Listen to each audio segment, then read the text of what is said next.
Bem-vindos a mais um episódio do podcast Ribalta Convida. Lembrando que a gente está no YouTube e no Spotify.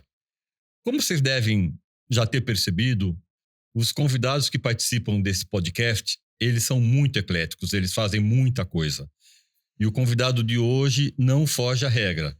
Ele é diretor, ele é ator, ele administra um teatro, ele é militante político e ele tem também uma grande trajetória no serviço público, nas áreas de cultura e tal.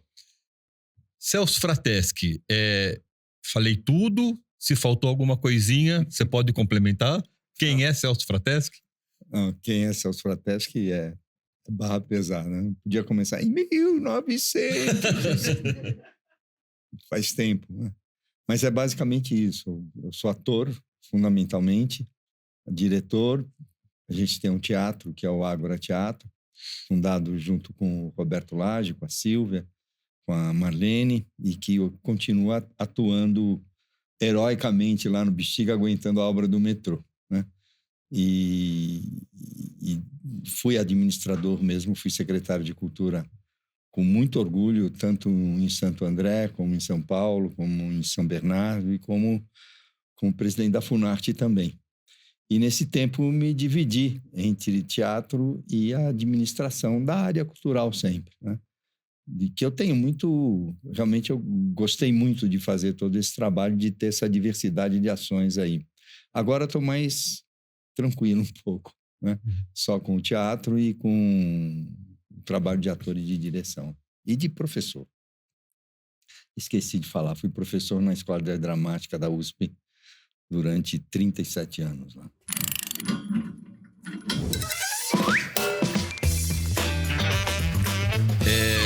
Você falou que é um administrador de teatro e o Ágora é um dos poucos teatros, se é que a gente pode chamar assim, de teatros de rua de São Paulo, que não está dentro de um shopping, que não está dentro de uma instituição, que não leva o nome de uma marca, que não tem um patrocínio grande de uma operadora de telefonia. Como é que é manter hoje um teatro nessas condições? Patrocínio nem grande nem pequeno, a gente não tem. Eu acho que está na origem do Ágora, né? O Ágora surgiu no momento em que tanto eu quanto o Lage tínhamos entrado num projeto, num edital para ocupação do Cusnet, isso em 98, por aí. E nós dois perdemos. Aí um olhou para a cara do outro, vimos que já tinha uma certa idade, e falou assim: não adianta a gente ficar aqui chorando as mágoas que não ganha edital. Vamos encarar. Nessa época, o antigo Teatro Bexiga, na época era Teatro Hall, estava fechado. As proprietárias não tinham alugado para ninguém e não estava acontecendo nenhuma atividade. E o Lage já conhecia a Arlete, que é uma das donas do espaço, desde quando era Teatro Bexiga, que ele fez o Teatro Bexiga com o Mecene, isso em 78, é o mesmo espaço. E aí a gente, depois de muita conversa, né, a gente se sentiu assim, o Stanislavski e o Danchenko discutindo as metas do teatro, para onde aí a gente ia ou deixar de ir, e a gente resolveu alugar e montar o Ágora. Então, desde cara, ele sempre teve essa perspectiva independente. De não... É claro que a gente recebe patrocínio para montar uma peça ou para um determinado projeto, mas ele nunca dependeu disso, nunca formulou sua ação a partir da necessidade de um patrocínio. A necessidade do patrocínio sempre foi em função do que a gente queria fazer ou deixar de fazer, né? E isso se manteve. A gente se mantém assim. Às vezes a gente diminui a nossa atividade porque não tem o recurso para fazer. Às vezes a gente amplia porque consegue, de alguma forma, ter alguma atividade em outro lugar. Eu felizmente, às vezes faço uma TV ou tenho alguma outra fonte de financiamento que a gente, evidentemente, vai para lá. E agora a gente chegou numa condição interessante, não digo nem um pouco confortável, mas interessante, porque ao lado do teatro, o antigo Teatro do Bexiga, onde era o Teatro Ágora, era um cortiço, e que foi posto à venda para pagar um imposto. E a gente estava na hora certa, no lugar certo, compramos aquele terreno e lá eu moro agora nesse lugar e o teatro é atrás, felizmente, porque o Ágora, com a obra do metrô, desabou a parte do Ágora Teatro mesmo, eles vão até reconstruir. Mas ficou bastante comprometido e a gente pôde continuar nossas atividades nessa outra sala, que é junto com a minha casa. A gente vive nessa situação que não é nem um pouco desconfortável, mas é difícil de manter. Evidentemente, é muito difícil de manter. Você mora no teatro? Eu moro no teatro. Acho que a única que eu lembro, o Perry Salles morava no Teatro na Gamboa, em Salvador, que era... Atrás do palco era a casa dele. Você... É a mesma coisa. Você é na frente. Eu moro na frente. Você mora na frente. O Perry Salles mora... É uma entrada bastante independente. E modéstia à parte, muito orgulho da Silvia Moreira, o espaço é bonito pra caramba, entendeu? É muito Silvia muito Moreira, agradável. é a mulher dele. Silvia Moreira é a minha sócia, mulher, arquiteta. Cenógrafo. O que barateou bastante o serviço. Ô Celso, você falou das obras do metrô, além desse inconveniente de ter desabado e tal, como ficou a questão do público? Ele continuou indo ou você percebeu que isso dificultou um pouco o acesso ao teatro? Dificulta, mas continua indo, sim. A gente tem um público razoável quando tem os nossos espetáculos. Nem sempre o espetáculo que está ocupando tem um público que se mantém, mas não acho que o metrô acabou dificultando tanto assim a chegar. É difícil porque eles fecharam, quem conhece a região, exatamente a rua de acesso, que é a Rua Pedroso. Então, tem que pegar um pedaço de uma rua sem saída agora para chegar lá no teatro, que é do lado da obra. Em compensação, quando ficar pronto, vai facilitar muito para o público. Poxa, né? Vai sair da escada direto para o... Lá dentro do teatro. Eu espero estar vivo. Espero aguentar até lá, entendeu? Mas está indo bem, a obra vai bem. A gente, inclusive, para ser bem sincero, tem uma boa relação com as relações públicas lá do metrô. Eu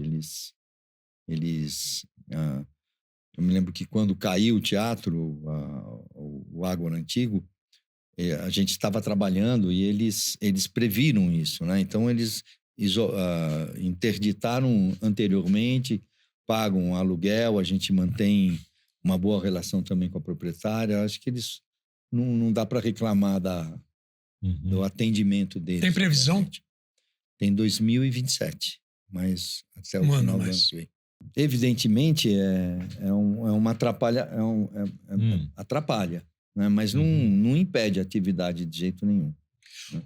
O Celso, para continuar um pouquinho nesse assunto... E atrapalha mais no seguinte, é uma obra muito pesada, são 64 metros de profundidade onde o metrô passa.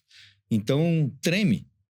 Então, volta e meia tem uma goteira a mais, porque treme, tem essas confusões, mas está dando para levar.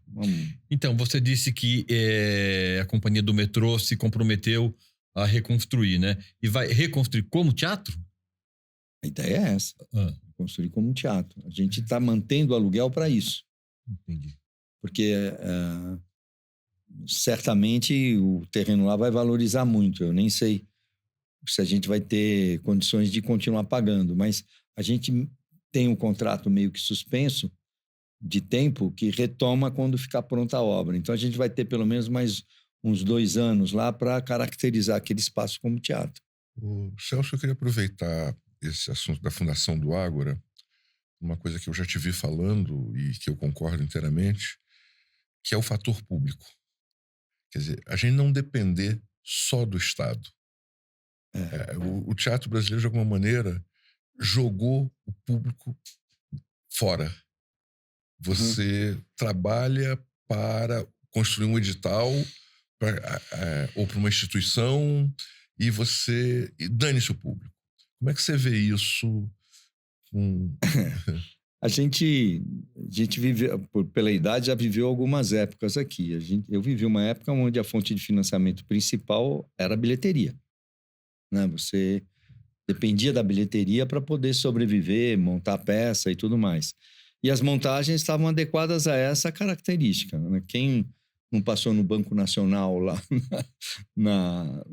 Carlos Armando. O Carlos Armando e levantou um papagaio difícil de pagar, mas que o espetáculo tinha que ficar de cartaz para poder bancar isso. Isso foi até, acho que o final da meio da década de 80, por aí, até a famosa Lei Sarney e depois a Lei Rouanet, né? Onde o fator público deixou de ser uma fonte de financiamento importante. Hoje, para um produtor, ele vale mais a pena tirar o espetáculo de cartaz e botar outro, ele vai ganhar mais dinheiro do que se manter o espetáculo em cartaz.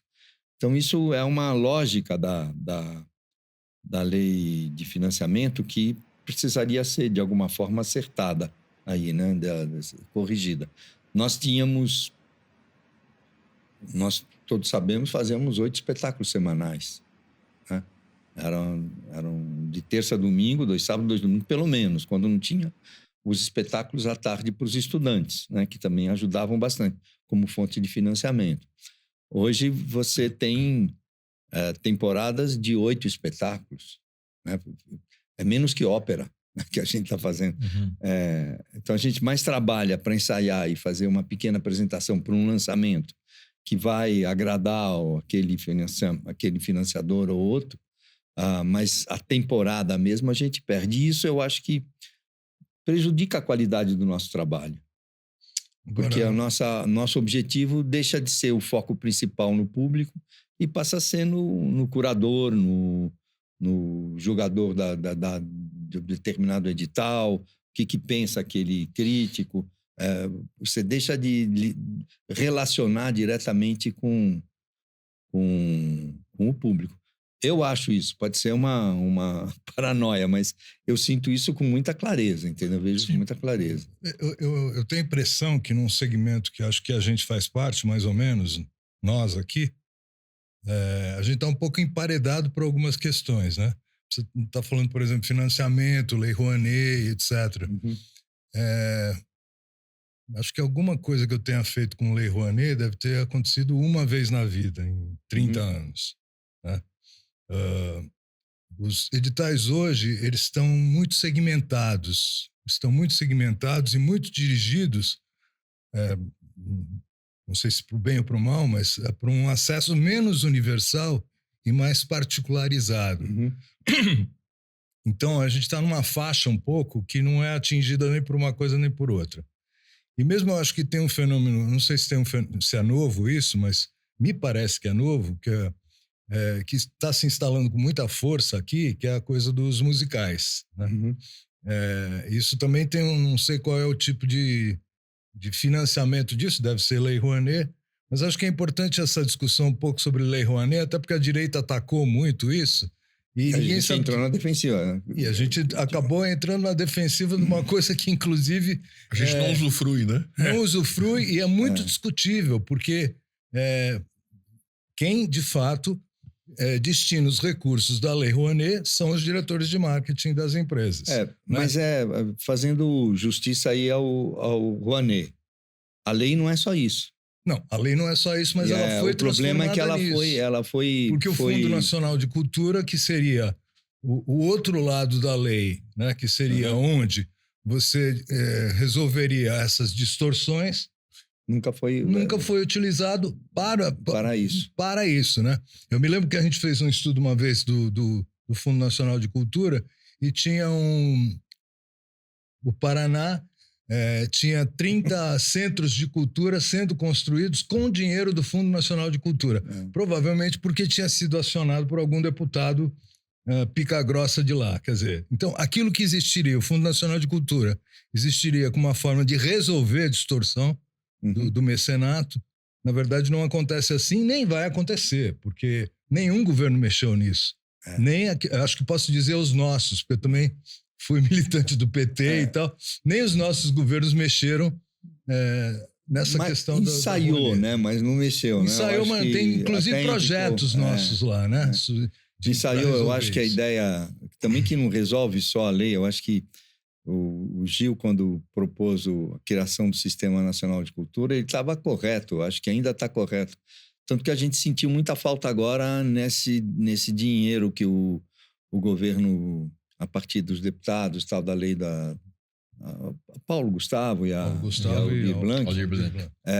um pouco se esvaiu, porque não tinha um sistema e não teve controle, né? Então, se você tivesse um sistema nacional de cultura, que você tivesse o compromisso estadual de botar dinheiro e o compromisso federal amarrado, como o SUS tem, né? Como programa, né? Como programa. Como né? programa. Você teria que dependeria dos conselhos, dependeria de uma série de coisas assim.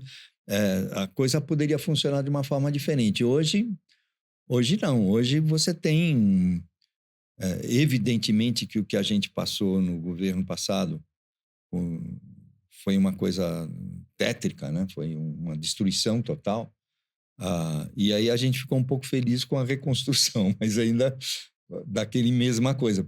A gente precisa ainda evoluir muito nessa história aí eu acho, né, de financiamento. Eu queria voltar para o teatro. Opa! Quando eu falo voltar para o teatro, pelo seguinte: toda a discussão da cultura passa por vários caminhos, vários segmentos, e o teatro está lá. E o teatro, de todas as manifestações, talvez só perca para a poesia, sua irmã gêmea, né? Uhum. Nasceram juntos o teatro e a poesia, que são artesanais e só depende de indivíduos realizarem. Não depende de uma tecnologia, não depende de equipamentos, nada. Eu até brinquei aqui um dia que cinema e audiovisual, para mim, devia pertencer ao Ministério da Indústria e Comércio. Tem nada a ver com cultura. Concordo plenamente. Entendeu? Cara. Não tem, e não é uma crítica a quem faz cinema, não. É que a característica do cinema é isso. É industrial. Né?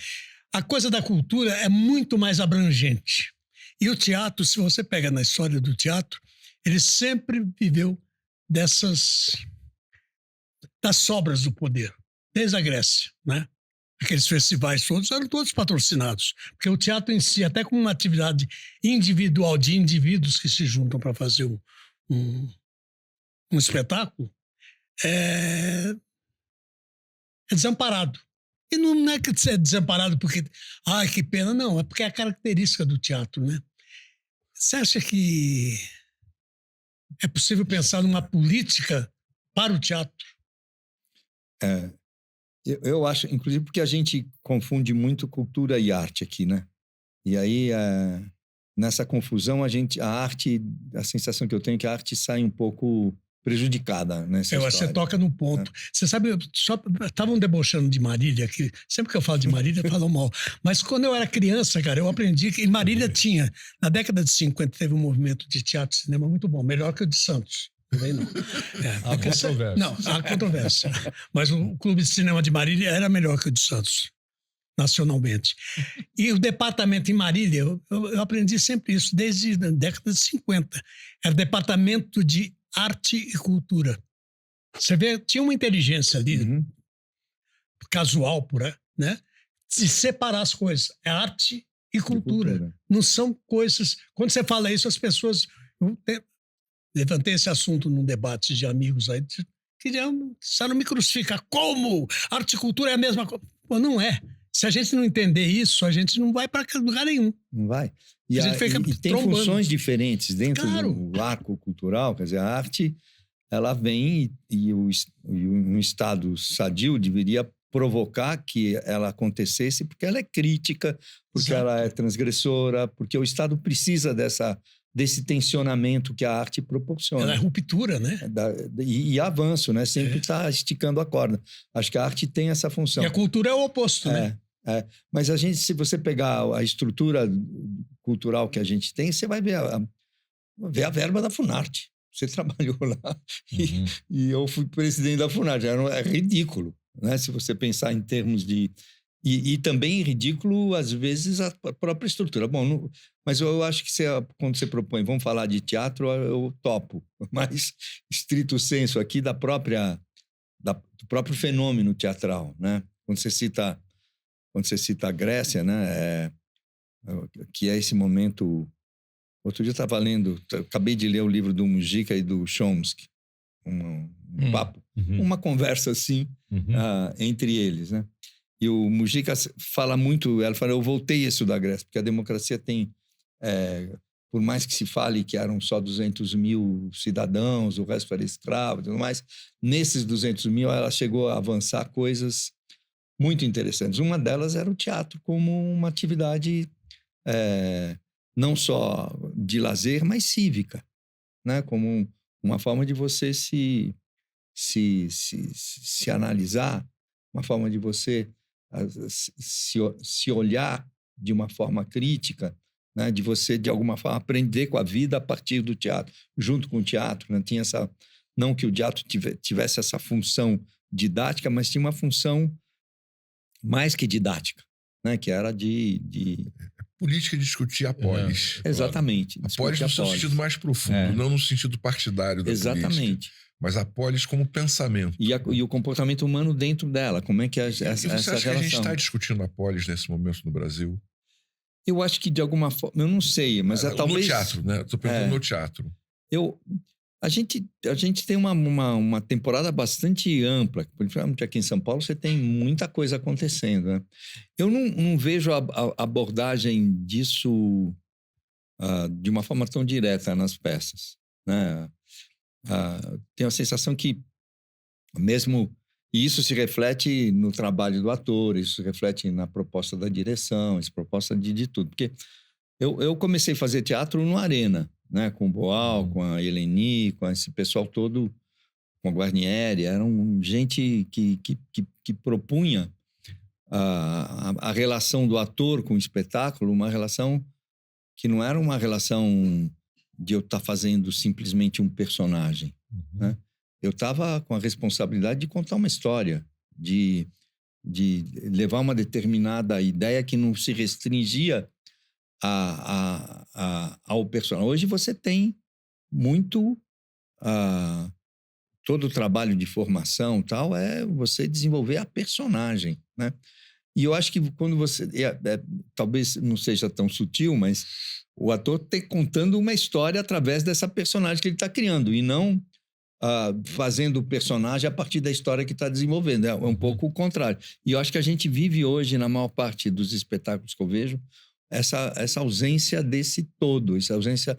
Talvez até porque a dramaturgia perdeu um pouco o cartaz, né? Mas será que ainda se pensa em personagem hoje? As pessoas não estão contando as suas próprias histórias? Há uma valorização da própria história, em detrimento das histórias coletivas. A famosa autoficção, né? Autoficção, né? Porque o personagem é uma coisa execrada, uma coisa que ninguém jamais fazia personagem, quer dizer, como um pensamento geral aqui no Teve Brasil. uma discussão, eu me lembro, uma das últimas discussões que teve no conjunto de professores da DAD, eu falei em personagem, um professor virou para mim, pô, mas você ainda acredita em personagem? Você ainda tem esse papo? É verdade o que você fala. Eu acho que hoje você tem... que eu acho que é um problema cultural até mais amplo, tem uma inversão, né? Quer dizer, o fato é tratado como espetáculo e a ficção tratada como realidade. E aí eu acho que mostra um pouco a esquizofrenia da sociedade, do momento que a gente está vivendo na nossa sociedade, que é uma distorção aí, né?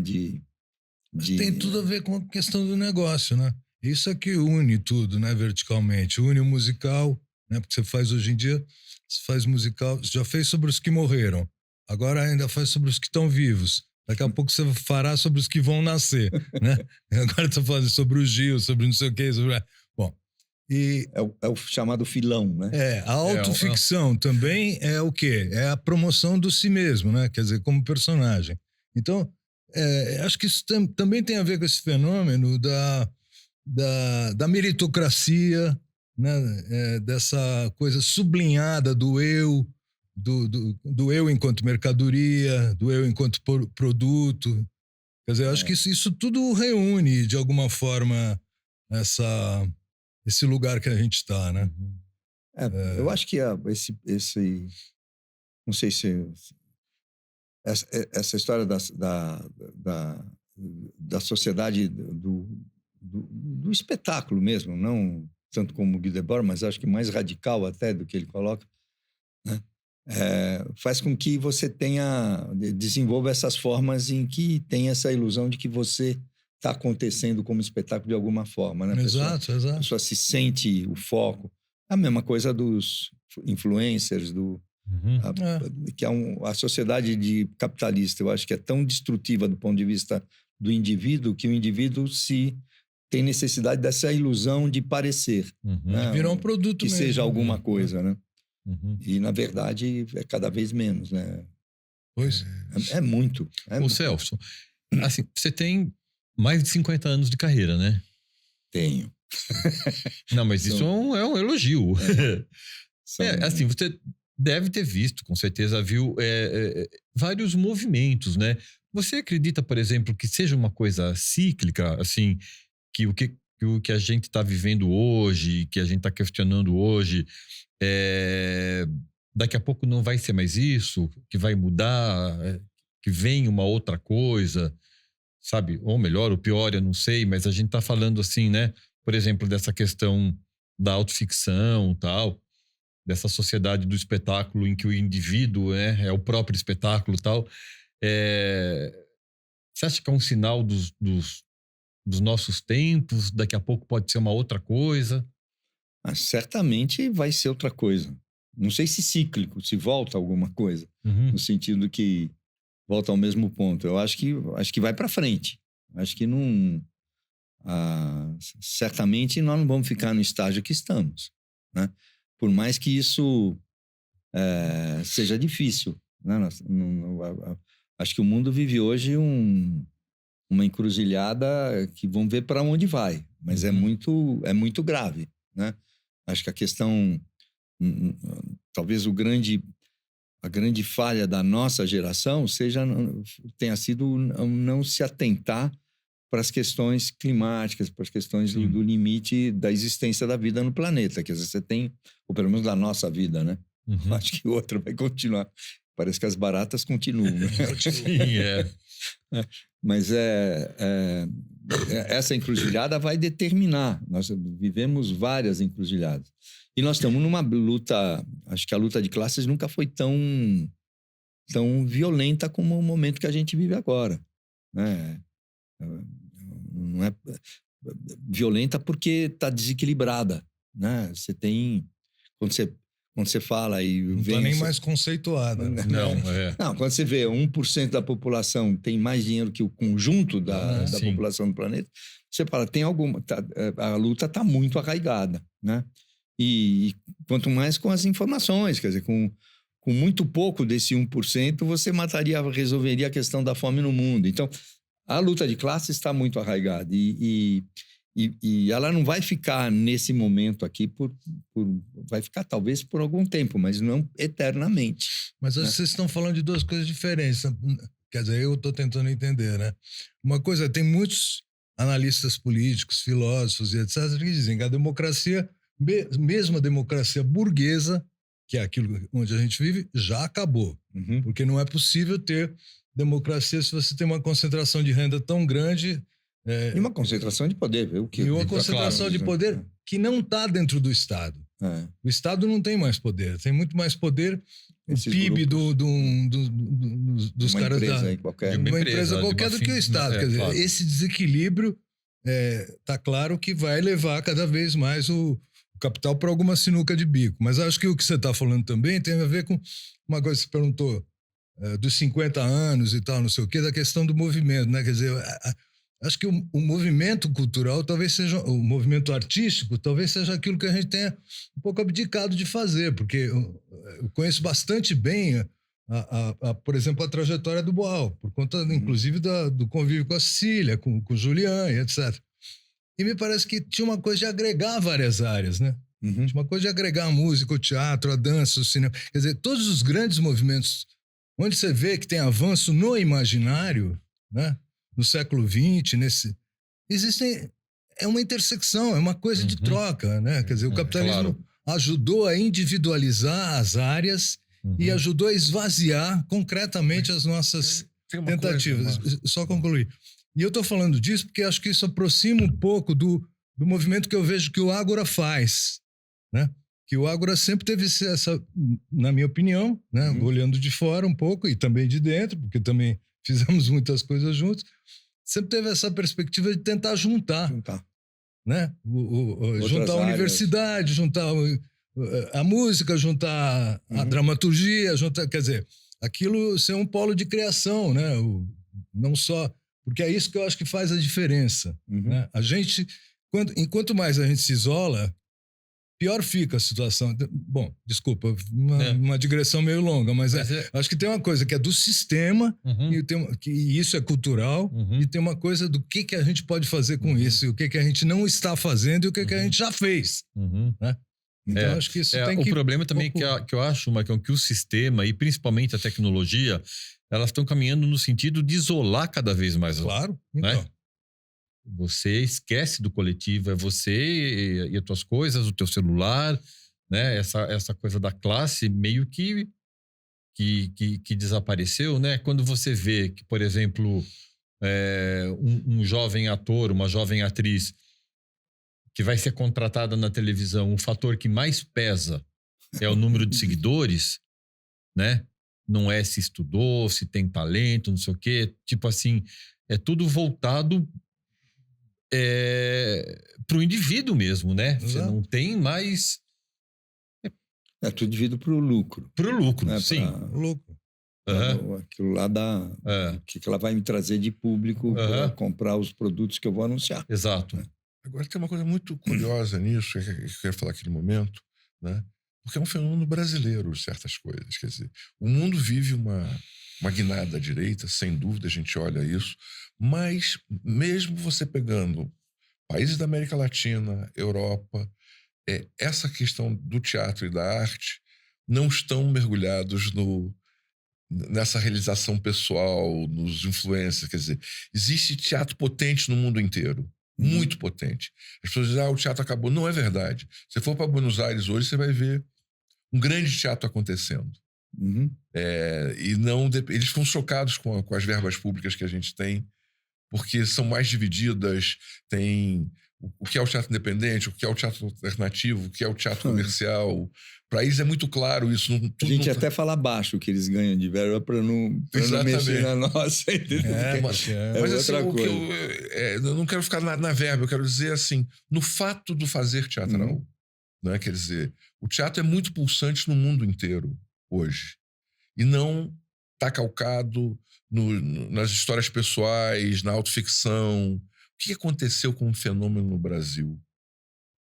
Como é que dá para a gente pensar isso? Por que aconteceu isso? A gente teve... Eu também não... É uma questão bastante complexa, né?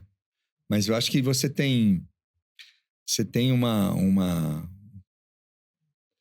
Eu não sei, tem umas coisas que o Plínio falava e me grilava, entendeu? Porque eu era contra ele. Uma que ele falava assim, vocês estão querendo teatro, jornal, vocês querem que o povo faça teatro e nós vamos fazer o teatro para quem? E eu falo, Plínio, você é maluco, pô? A gente precisa que as pessoas... Que era uma ação, evidentemente, amadora nossa, era uma ação... não estava... com a perspectiva profissional, mas nós chegamos no momento que agora e eu me lembro que eu fui formado pelo teatro, tentei ser formado pelo teatro amador, o Laje não deixou, depois até eu conto essa história, mas ele hoje você não tem mais essa divisão, hoje você tem uma quantidade de gente fazendo teatro que talvez acho que não existe em nenhum outro lugar, né, das mais variadas. E todas reclamam o seu patrocínio, todas reclamam a sua... tudo meio que misturado isso aí. Então, acabo dando um pouco de razão para o Plínio, entendeu? mas é muito diversificado. Você tem... Vai qualquer bairro aí, você tem 50, 60 grupos. Você não lembra de um episódio Teve 2 invasões na Funarte, no tempo que eu estava lá. Né? Eu acho que a segunda invasão foi quando você era presidente. Acho que não. Não, era o Grassi, presidente. E uma das discussões, era tudo amigo da gente, quem estava invadindo. Uma das discussões que eu tinha é que eles tinham um jornal, que era um jornal curioso, porque dizia assim, que todo indivíduo, todo coletivo, todo indivíduo que tivesse algum tipo de ação artística tinha que obrigatoriamente ser financiado pelo Estado. Quer dizer, bate com essa coisa que você está dizendo. Tinha uma outra, fica tudo uma grande mistura de coisa, né? Isso uma outra coisa gente da gente. Você se lembra que falou assim, tinha um movimento que falava nenhuma verba para quem tem mais de 30? Sim, tinha, exato. A música do Marcos Vale. Não confia em ninguém com mais de 30 anos. É isso, eu acho que tem essa difusão aqui, que aqui você não tem mais não separa uma coisa da outra. E eu acho que para a coisa evoluir, tem que separar. É claro que essa molecada toda que está fazendo, ou essa juventude, ou os bairros fazendo, tem que ter algum tipo de apoio. E tem que, de alguma forma, se relacionar com quem tem mais experiência. Só que hoje a pessoa que tem, de alguma forma, um conhecimento mais acumulado, mais construído, está com ele. Tem muito pouca chance de estar difundindo isso, de estar trocando isso com outra pessoa. Isso é muito... A gente procura fazer isso no agro, mas é um ovo. Né? Você trabalhou, aproveitando esse gancho, voltando para o teatro. Eu e o Oswaldo ficamos puxando pelo teatro aqui. Você trabalhou com o Paulo Otran, com o Fernando Montenegro. Atualmente está dividindo a cena com o Zé Carlos Machado. Você não acha que, de alguma maneira, o teatro vive disso fundamentalmente? Dessa mistura de troca. Dessa troca de pessoas. Dessa coxia, entendeu? E quando você fica só no seu conjuntinho, falando só com as pessoas que são próximas de você, que isso tem um fim. Um empobrecimento. Empobrecimento. E isso é uma das grandes causas que a gente passa no Brasil, porque a gente parou de se misturar. Como é que é essa experiência para você dessa troca? Bom, eu vou até adiante, né? Desde o Teatro São Pedro. Desde o Teatro São Pedro. Lá trabalhamos com gente, com o Otton, né? Fernando Peixoto foi nosso diretor várias vezes, mas... Fernando Peixoto. Sim. A relação com o Gianni, né? O Gianni era um mestre que abria a boca e você aprendia. Mesmo contando uma piada ou falando uma sacanagem. Você estava sempre... na atitude dele, era uma atitude que trocava, que era generosa. E essa generosidade, você não tem mais espaço para ela acontecer. Né? Eu sinto pouco espaço. Quando eu trabalhei com o Paulo, trabalhei algumas vezes, né? Uma fazendo a Tempestade, ele fazia o Próspero, eu fazia o Caliban. Depois eu fiz o Próspero, muito tempo mais tarde com o Gabriel. Mas você poder estar na coxia, vendo ele fazer o monólogo do Próspero, era uma aula e um aprendizado. Mesmo que eles antes de entrar em cena, ele dava o cigarro para você segurar e depois de sair, acabou o cigarro para dar mais uma tragada. Mas essa atitude da postura do ator, da complexidade, da profundidade que ele construía o texto, era um aprendizado diário. Né? Eu me lembro que hoje você não tem tanto mais isso. Não consigo trocar tanto. Com o Zé é uma delícia, porque é um pândego sem vergonha, que a gente se diverte pra caramba também fazendo o espetáculo. Né? Tem essa troca. Mas o Zé, de alguma forma, está na mesma idade, mesmo... Mas às vezes até geracionalmente as pessoas não se encontram. Né? Pessoas da mesma geração não se encontram também aqui. É verdade. Não se desafiam. Né? Mas isso é legal. Eu me lembro do Abu na contundência dele, na brincadeira, na acidez dos comentários dele. Era uma coisa sensacional, né? E que hoje você tem dificuldade de ter essa troca mesmo, porque a gente vê grupos muito fechados, né? Acho que todo o movimento de grupo que foi muito forte aqui também em São Paulo, eu acho que vai tá no momento crítico de mudança. Em algum momento isso aí vai mudar a qualidade para uma outra coisa. Não sei para quê, mas vai mudar, entendeu? Então, aquela tua pergunta de que acho que vai mudar. Acho que tem muita mudança. Né? E eu tenho me forçado, às vezes, a trabalhar com grupos mais jovens, né? E eu, por incrível que pareça, eu tenho um grupo de teatro comunitário lá no Bexiga, né? Com pessoas que moram por lá, a gente todo domingo se reúne e faz, porque eu acho que essa relação não profissional, a gente aprendeu lá com os brechtianos, né? Que é fundamental para manter um pouco o porquê do teatro. O oxigênio, né? Então a gente mantém essa história. E eu acho que tende a mudar. Eu não sei para onde vai, nem tenho... Mas o Celso era o secretário de Cultura quando foi Lei de fomento. sancionado o fomento, né? Então ele tem um papel importante nisso, e acompanhou todo aquele movimento ali, tensionamos em algumas coisas, né? Mas aquilo nasce de uma coisa que acontece 2, 3 anos antes, né? Estávamos juntos lá, e o Eduardo não me deixa mentir que a gente nunca discutiu dinheiro como princípio. Fala que se trata do arte contra a barbárie, senão as pessoas não sabem. Arte você contra tá a falando. barbárie. Nasceu de outra maneira. Nasceu de outra maneira. E até A quando entrou o dinheiro na história, deturpou bastante exato. coisa. Mas o dinheiro é uma consequência. Sim. O que vai fazer com isso é outra coisa. Agora, o problema é que hoje só se reúne para discutir dinheiro. Dinheiro, Quer só. dizer, eu não tenho nem ido, posso estar sendo leviano com isso. Mas acho que essa discussão nunca levou a porra nenhuma. Entendeu? Quer dizer, Eu o que concordo. você tinha era movimento. E o movimento que se relacionava com as outras. É isso que eu digo. Assim, ou a gente entende que o papel da gente, do ponto de vista da cultura, é criar outros paradigmas de pensamento, etc., na perspectiva da cultura. A disputa, E que a disputa arte, do pensamento. a disputa do pensamento, e que a arte talvez seja a forma concreta com que isso se dê na disputa cultural, mas isso não envolve grana, em princípio. Envolve análise de conjuntura, envolve uma percepção do que acontece. Embora, tudo bem, você precisa mecanicamente do dinheiro para fazer. Mas não é o papel, por exemplo, do Ministério da Cultura, pura e simplesmente esse papel de distribuir dinheiro. Claro.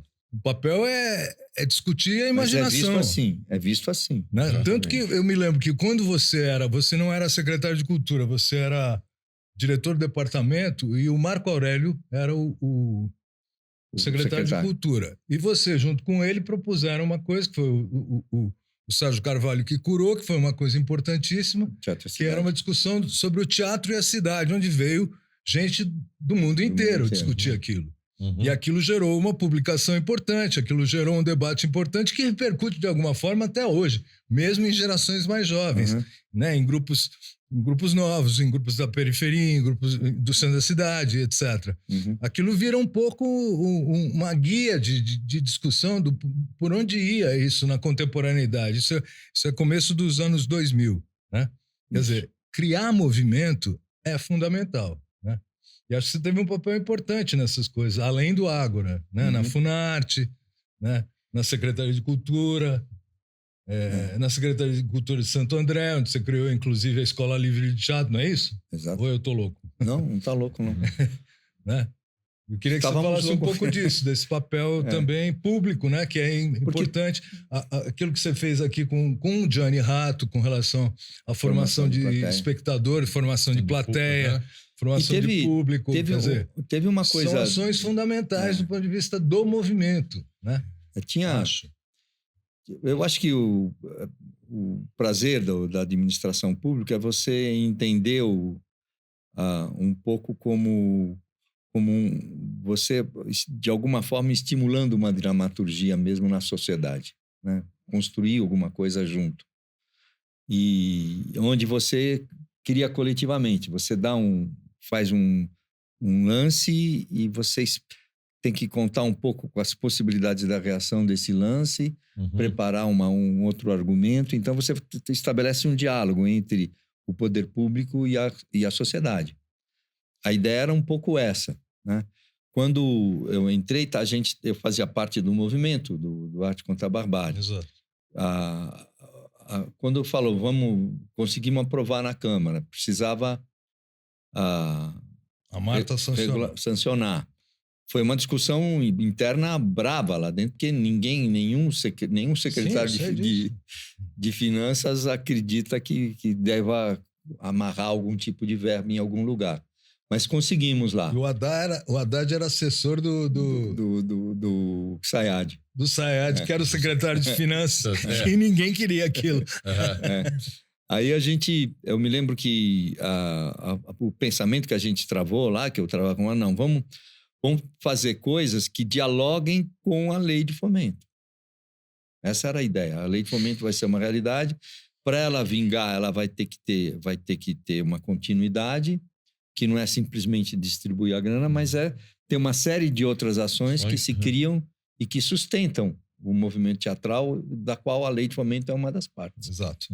Então, por exemplo, muito importante, eu acho que foi a formação de plateia, que era, na genialidade do Gianni, primeiro eram montagens que a gente produzia. Depois ele falou, não, vamos fazer a formação de plateia com os espetáculos produzidos pelo próprio fomento. Então, tinha o dinheiro da pesquisa e tinha o dinheiro das apresentações do ano inteiro. Né? Então, tinha forma de sustentação. E por que foi, eu acho que, uma época muito rica na qualidade das produções? Porque buscava e se relacionava com um público diferente. Né? Uma coisa é você fazer o grupo 19 fazendo a histeria aqui. A outra coisa é você botar ele lá na periferia fazendo. A qualidade do espetáculo muda. Muda, sim. Né? E eu acho que alimenta os artistas de uma maneira diferente também.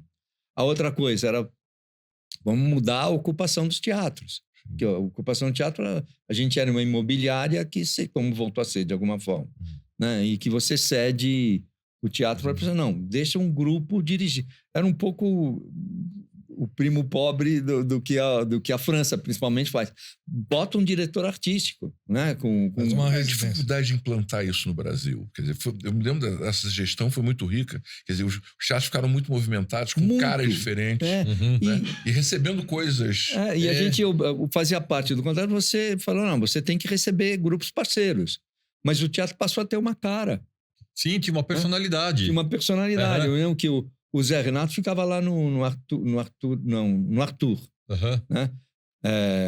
E mudou o público, enchia aquele negócio, entendeu? O Edinaldo no Paulo. O Edinaldo lá no Paulo Heró. Cara, o Paulo Heró era o lugar de tráfico, agora a gente achou tinha aquele ponto de tráfico lá dentro. Da Companhia Estável. Tinha 2 Cangaíba. espetáculos por dia, entendeu? Companhia Estável no Cangaíba, que era ninguém ia lá. Era público negativo lá, né? Porque às vezes saía e não chegava, né? Era muito... Virou um baita ponto. Isso era... Acho que foi uma coisa importante, entendeu? E várias outras... E a formação de plateia que se completava com o vocacional, né? Que era o estímulo de grupos amadores. O problema é que esses grupos amadores passaram a querer ganhar dinheiro, a ser profissionais. E aí é mais complicado, né? Foi mais aceito, né? Essa coisa... não acho que foi uma coisa tão... Nesse sentido, é positivo, porque é um projeto que ainda permanece, né? Mas eu acho que, fechando um pouco a tua pergunta, o grande barato do exercício da administração pública é você estabelecer esse diálogo, né? De fato, que você dá o passo sem saber qual vai ser o terceiro. Né? O segundo é a sociedade que vai dar. Depois você vai dialogar com aquilo, entendeu? Eu queria deixar uma provocação. Você falou que os grupos amadores começaram a querer ganhar dinheiro também. O que leva as pessoas a fazer teatro? O que te levou a fazer teatro? O que leva alguém de... Tudo bem, querer ser famoso, vai para a televisão, não vai para o teatro, não. Mas o que leva o indivíduo, no caso o Celso, a querer fazer teatro? Eu sei que teve um professor que foi seu carrasco também. Depois você conta essa história. Não sei qual meu carrasco. Aquele professor de português que te... te dedou. Eu comecei fazendo na escola, né? Fazendo na escola e ao mesmo tempo que eu comecei a me envolver no movimento estudantil secundarista. Né? Esse professor, o professor Rubens, era um delator. Ele foi o cara que delatou a mim e meu irmão. A gente foi preso por ação desse professor, né? A primeira vez. Mas aqui, eu sou da Lapa, né? Sou da região aqui. Você está falando de 64, por aí. Não, 68, 67. 67, já depois de 64. Depois de 64. Aí que entra a minha primeira história com o Laje. O Laje tinha um grupo aqui na biblioteca municipal aqui da Lapa, que chamava Grupo Teatro Amanhã. E eu era louco para entrar no teatro. Tinha 15, acho, 16 anos. E ele falou, ele não me deixava porque eu era muito criança. Ele falou, não, você é muito moleque, cara, não vai não. Eu falei... Aí, eu me lembro que dois anos depois eu voltei e falei, você não me deixou, mas o Boal me quis. Eu tô lá no Arena, entendeu? Aí ele ficava... Passei para avisar. Mas o que me levou a fazer o teatro, primeiro, é o prazer de fazer, evidentemente, né? E meu envolvimento político era muito ligado a isso, né? Eu me lembro que quando eu fui ver o Zumbi, eu falsifiquei carteirinha, né? Acho que eu não tinha 14 anos ainda, quando vi a primeira montagem. E aquilo me fascinou, cara. Aquilo era... Ainda mais no Arena, com o Lima, o Guarnieri saindo nas escadas, dando aquele texto maravilhoso que o Lima dava no final do primeiro ato, que se transformava num gorila, né? Era muito, muito prazeroso aquilo. E eu me lembro que foi um dos primeiros chopps que eu tomei, porque eu fui com meu irmão, que era mais velho, a gente foi pro Redondo e eu vi a conversa, né? Aquela conversa que eu não entendia metade do 90% que eles estavam falando, mas a atitude da conversa era uma atitude extremamente vibrante, né? Que me envolveu. E isso me levou muito para o teatro. A gente não parava de ir. Na escola, você se lembra do Najib Elshman, né? Que era o presidente da Comissão Estadual de Teatro. Ele ia de escola em escola fazer palestras de teatro para vender ingresso. Na época, eu me lembro que eu fui ver o Paulo e a Cacilda, né? Com a escola. E o Najib fazia isso no estado inteiro, né? Ele ia e... Najib Elshman. A formação de plateia tem muita inspiração do Najib, que era, vai antes, explica um pouco o que é o fenômeno teatral, conversa. Eu lembro que ele, com o cachimbo dele, entrava na sala, podia fumar na época dentro da sala, e dava aula sobre teatro, e aquilo nos envolvia muito, né? Nos envolvia muito. E a gente comprava o ingresso para ir, o estudante comprava o ingresso. Eu comecei a organizar turmas para ir assistir as peças. Foi aí o começo da minha militância política, porque daí eu virei presidente do Grêmio, daí fui para a Ala Vermelha, daí foi que foi. Mas o teatro tem muito essa questão política muito junto. Naquele momento, né? Naquele momento, e o prazer de fazer, né? Para quem faz teatro sabe o que eu estou falando, entendeu? Subir no palco é muito prazeroso. Você brincar nesse precipício, na frente desse abismo, o tempo inteiro podendo cair a cada momento é irresistível. É irresistível, entendeu? É irresistível. Agora, lá em Birigui, eu tive um pico de pressão. Antes de começar o espetáculo, estava 20/10. E aí fui até a farmácia, o cara falou 20/10. Ele falou, mas eu tenho que fazer o espetáculo. Eu falei, a sua vida é o espetáculo. Aí fomos para o pronto-socorro, eu não fiz o primeiro ato, porque durante o primeiro ato eu tomei o remédio. O Munir fez a primeira parte, né? Ele é o diretor da peça. O diretor da peça. E ele é craque no verbatim. Ele já fez o espetáculo todo de verbatim. E aí ele falou o primeiro ato inteiro. Quando no final do primeiro ato estava para começar o segundo, eu cheguei. Falei, não, eu faço. E aí entrou essa insegurança que a gente se estimula e que leva, que o teatro tem, é uma coisa maravilhosa, cara. Terminar o espetáculo foi um prazer como poucos. E a plateia? A hora que entrou e me viu, foi uma ovação daquelas que qualquer ator quer, entendeu? Foi uma delícia, entendeu? Plateia eu repito isso, vou repetir sempre. É nossa cúmplice, né? Claro, está sempre total, com a gente. Cumplicidade de bandidos. O Celso, antes de terminar essa primeira parte do seu programa, para não deixar a gente na agonia, o Oswaldinho perguntou, e a plateia? E eu pergunto, e a pressão? Baixou? Diminuiu. Opa! Diminuiu. Não, foi de... Logo em 1 hora já estava normalizada, por isso que eu voltei também, né? Perfeito. Bota umas coisas debaixo da língua, toma umas injeções e resolve, entendeu?